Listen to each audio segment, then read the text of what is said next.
So just testing that link there is now linked to the tower at the house. The cable goes from the top, but then it ends up in the ceiling.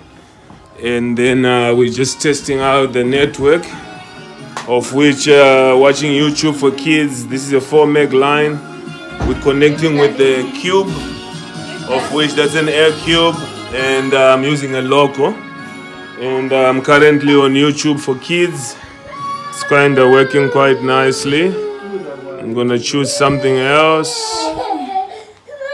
and something else that's quite good. Yeah, that's just a 4 meg line, so we'll be just testing to see how that's working. And of course, this is just it's not a smart TV, it's just a normal TV. We're using the little Mi TV to make it smart, and then the Mi TV connects to the network. So far so good, it's working good. We'll just finalize with fixing the cable once they put a cupboard on the corner there.